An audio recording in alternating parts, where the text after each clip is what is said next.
Pelo sinal da Santa Cruz, livrai-nos Deus Nosso Senhor dos nossos inimigos, em nome do Pai, do Filho e do Espírito Santo. Amém. Programa do dia 3 de abril de 2026, sexta-feira da Paixão do Senhor. A paixão é de João 18, 1 a 19, 42. Naquele tempo, Jesus saiu com os discípulos para o outro lado da torrente do Cedron. Havia aí um jardim onde ele entrou com os discípulos. Também Judas, o traidor, conhecia o lugar, porque Jesus costumava reunir-se aí com seus discípulos. Judas levou consigo um destacamento de soldados e alguns guardas dos sumos sacerdotes e fariseus, e chegou ali com lanternas, tochas e armas. Então Jesus, consciente de tudo o que ia acontecer, saiu ao encontro deles e disse: "A quem procurais?" Responderam: "A Jesus, o Nazareno." Ele disse: "Sou eu." Judas, o traidor, estava junto com eles. Quando Jesus disse: "Sou eu", eles recuaram e caíram por terra. De novo lhes perguntou: "A quem procurais?" Eles responderam: "A Jesus, o Nazareno." Jesus respondeu: "Já vos disse que sou eu. É a mim que procurais, então deixai que estes se retirem." Assim se realizava a palavra que Jesus tinha dito: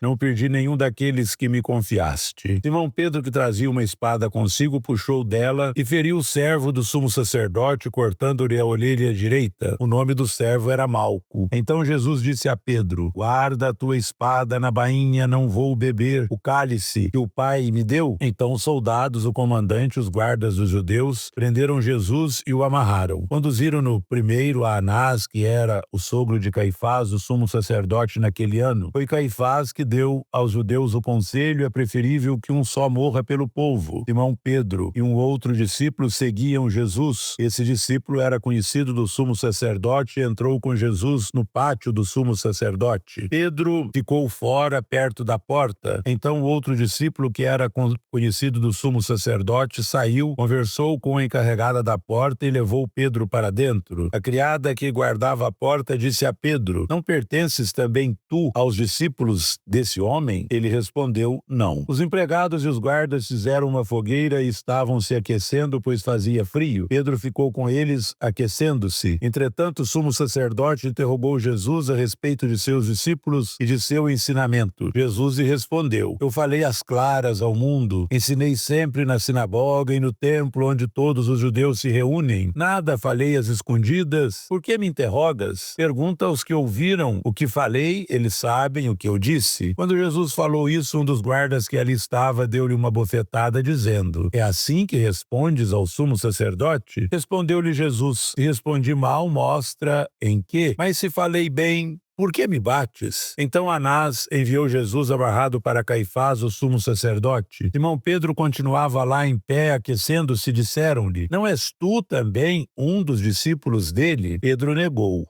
"Não." Então um dos empregados do sumo sacerdote, parente daquele a quem Pedro tinha cortado a orelha, disse: "Será que não te vi no jardim com ele?" Novamente Pedro negou, e na mesma hora o galo cantou. De Caifás levaram Jesus ao palácio do governador. Era de manhã cedo, eles mesmos não entraram no palácio para não ficarem impuros e poderem comer a Páscoa. Então Pilatos saiu ao encontro deles e disse: "Que acusação apresentais contra este homem?" Eles responderam: "Se não fosse malfeitor, não o teríamos entregue a ti." Pilatos disse: "Tomai-o vós mesmos e julgai-o de acordo com a vossa lei." Os judeus lhe responderam: "Nós não podemos condenar ninguém à morte." Assim se realizava o que Jesus tinha dito, significando de que morte havia de morrer. Então Pilatos entrou de novo no palácio, chamou Jesus e perguntou-lhe: "Tu és o rei dos judeus?" Jesus respondeu: "Estás dizendo isso por ti mesmo ou outros te disseram isso de mim?" Pilatos falou: "Por acaso sou judeu? O teu povo e os sumos sacerdotes te entregaram a mim, que fizeste?" Jesus respondeu: "Meu reino não é deste mundo. Se o meu reino fosse deste mundo, os meus guardas teriam lutado para que eu não fosse entregue aos judeus. Mas o meu reino não é daqui." Pilatos disse a Jesus: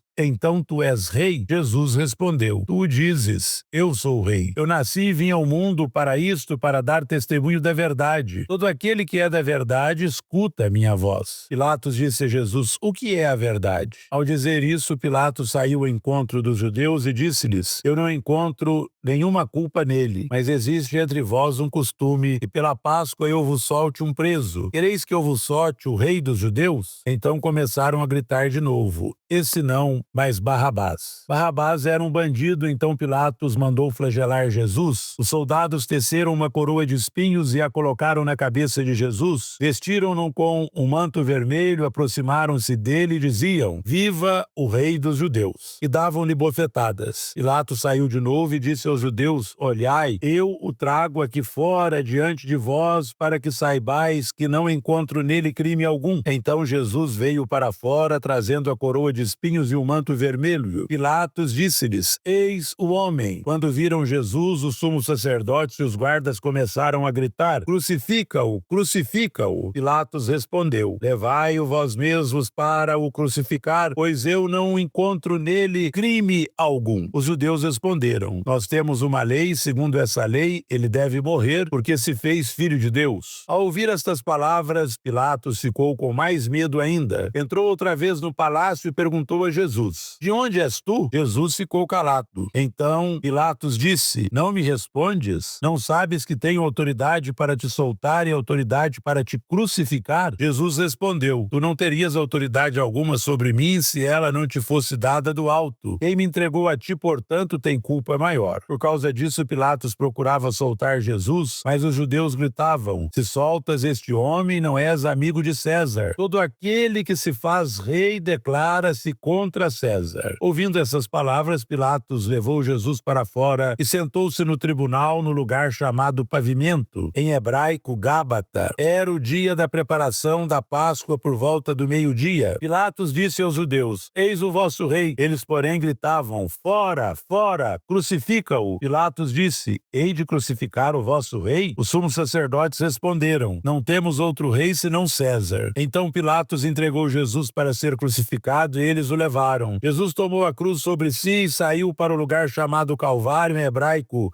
Gólgota. Aí o crucificaram com outros dois, um de cada lado e Jesus no meio. Pilatos mandou ainda escrever um letreiro e colocá-lo na cruz. Nele estava escrito: "Jesus Nazareno, Rei dos Judeus." Muitos judeus puderam ver o letreiro porque o lugar em que Jesus foi crucificado ficava perto da cidade. O letreiro estava escrito em hebraico, latim e grego. Então os sumos sacerdotes dos judeus disseram a Pilatos: "Não escrevas o rei dos judeus, mas sim o que ele disse: eu sou o rei dos judeus." Pilatos respondeu: "O que eu escrevi está escrito." Depois que crucificaram Jesus, os soldados repartiram a sua roupa em 4 partes, uma parte para cada soldado. Quanto à túnica, esta era tecida sem costura, em peça única de alto abaixo. Disseram então entre si: "Não vamos dividir a túnica, tiremos a sorte para ver de quem será." Assim se cumpria a escritura que diz: "Repartiram entre si as minhas vestes e lançaram sorte sobre a minha túnica." Assim procederam os soldados. Perto da cruz de Jesus estavam de pé sua mãe, a irmã de sua mãe Maria de Cleofas e Maria Madalena. Jesus, ao ver a sua mãe e ao lado dela o discípulo que ele amava, disse à mãe: "Mulher, este é o teu filho." Depois disse ao discípulo: "Esta é a tua mãe." Dessa hora em diante o discípulo a acolheu consigo. Depois disso, Jesus, sabendo que tudo estava consumado e para que a escritura se cumprisse até o fim, disse: "Tenho sede." Havia ali uma jarra cheia de vinagre. Amarraram numa vara uma esponja embebida de vinagre e levaram-no à boca de Jesus. Ele tomou o vinagre e disse: "Tudo está consumado." E inclinando a cabeça, entregou o espírito. Era o dia da preparação para a Páscoa. Os judeus queriam evitar que os corpos ficassem na cruz durante o sábado, porque aquele sábado era dia de festa solene. Então pediram a Pilatos que mandasse quebrar as pernas aos crucificados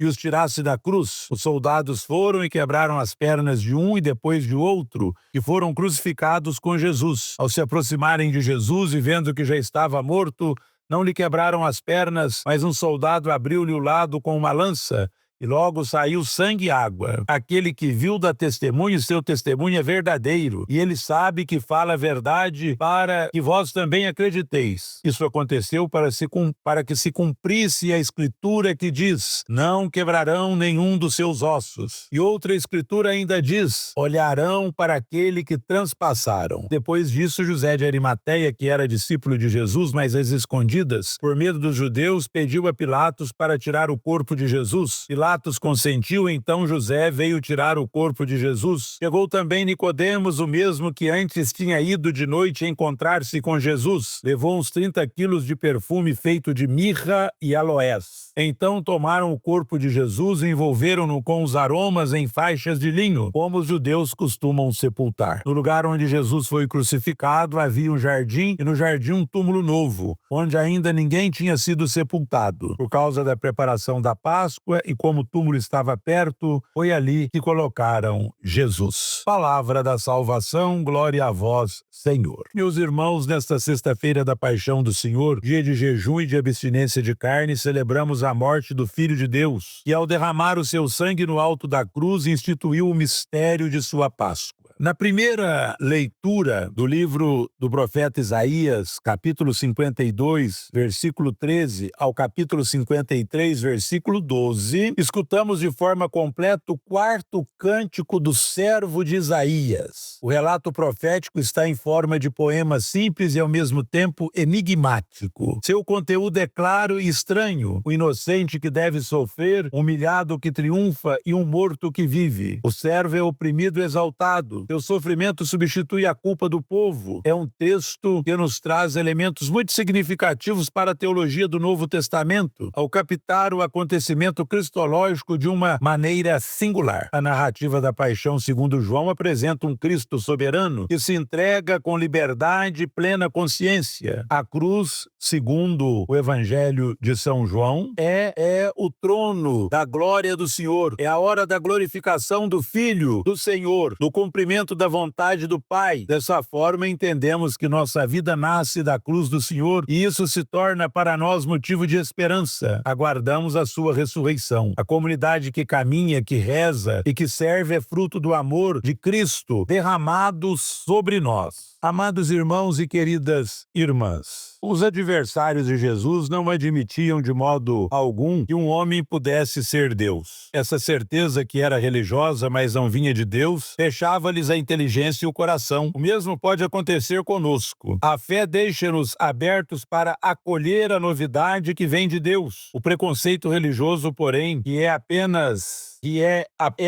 uma certeza humana, quer impor a Deus as nossas ideias. Todos temos momentos mais difíceis em nossa vida, com tempestades, sofrimentos e cruzes. Faz parte da nossa condição humana. Assim, um profeta que anuncia em nome de Deus suporta as perseguições que lhe são feitas. Ele se deixa conduzir pelas coisas de Deus e não se abala pelas atitudes que lhe são contrárias. O cristão deve ser como Jesus, fiel até o fim mesmo, com toda a oposição recebida. Nossa fé em Cristo, se é sincera, nos faz abertos para com os outros e para com a comunidade.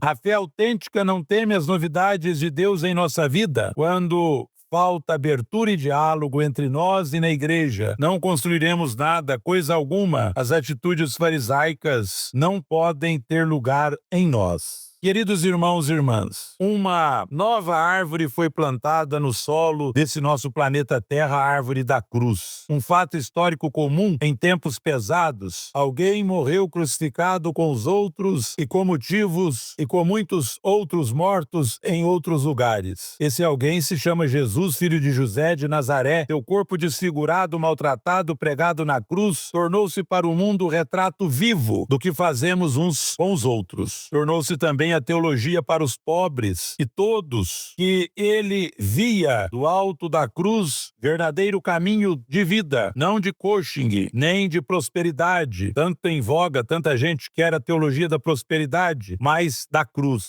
redentora. Na cruz não está um empreendedor de palco que oferece um caminho fácil de autoajuda para o sucesso. Ele oferece uma ponte para a vitória e para a cruz. Pai nosso que estais no céu, santificado seja o vosso nome, venha a nós o vosso reino, seja feita a vossa vontade, assim na terra como no céu. O pão nosso de cada dia nos dai hoje, e perdoai-nos as nossas ofensas, assim como nós perdoamos a quem nos tem ofendido, e não nos deixeis cair em tentação, mas livrai-nos do mal. Amém. Ave Maria, cheia de graça, o Senhor é convosco, bendita sois vós entre as mulheres, Bendito é o fruto do vosso ventre, Jesus. Santa Maria, Mãe de Deus, rogai por nós, pecadores, agora e na hora de nossa morte. Amém. Lembrai-vos de vossas misericórdias, Senhor, e santificai com vossa eterna proteção vossos fiéis, pelos quais o Cristo, vosso Filho, instituiu por seu sangue o mistério pascal. Ele que vive e reina pelos séculos dos séculos. Amém. Hoje não se dá bênção, porque hoje é um dia de luto,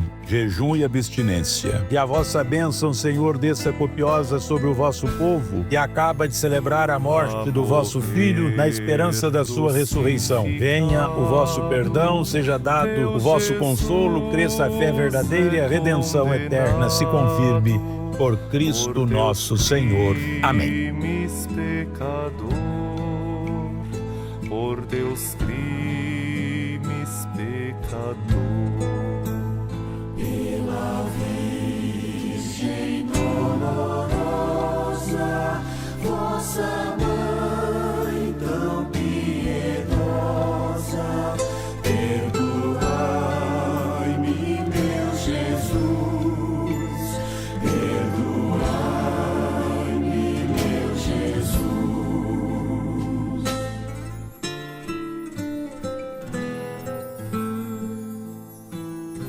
A cruz é carregado e do peso acabrunhado vai morrer por teu amor, vai morrer por teu amor. Pela cruz tão oprimido, ai Jesus desfalecido, pela tua salvação, pela tua salvação.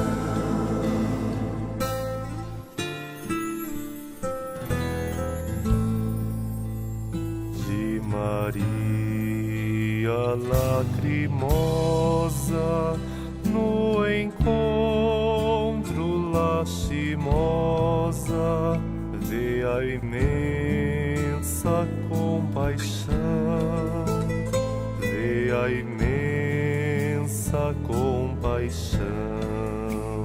Em extremo desmaiado, deve auxílio tão cansado, receber do Sirineu, receber do Sirineu.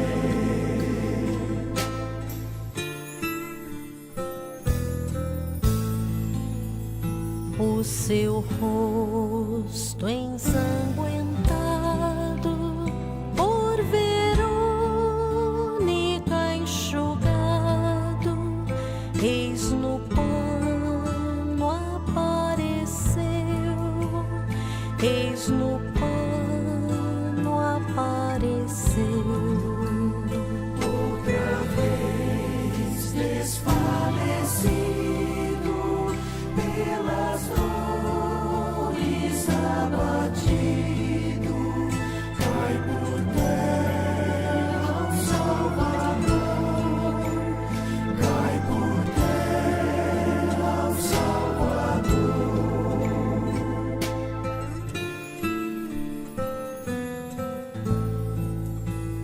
Das mulheres piedosas de Sião, filhas chorosas, é Jesus Consolador, é Jesus Consolador. Cai terceira vez prostrado, pelo peso redobrado, nos pecados e da cruz, nos pecados e da cruz.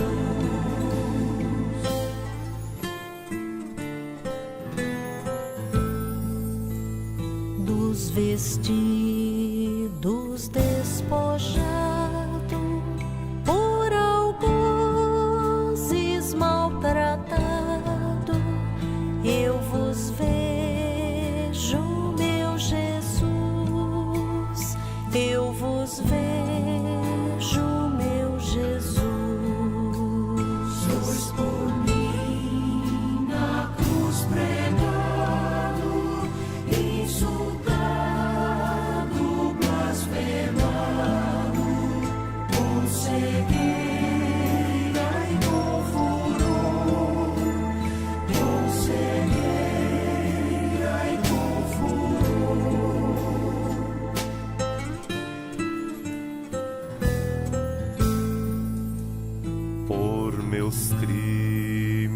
padecestes,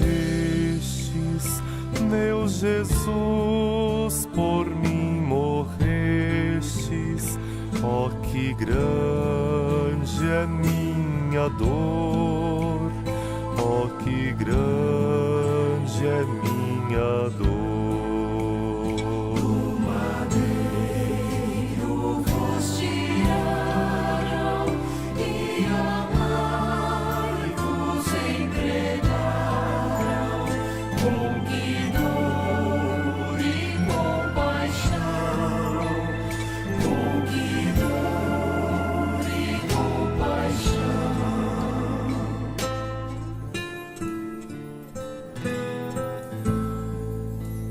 No sepulcro vos deixaram, sepultado vos choraram, magoado coração, magoado coração. Meu Jesus, por vossos passos receber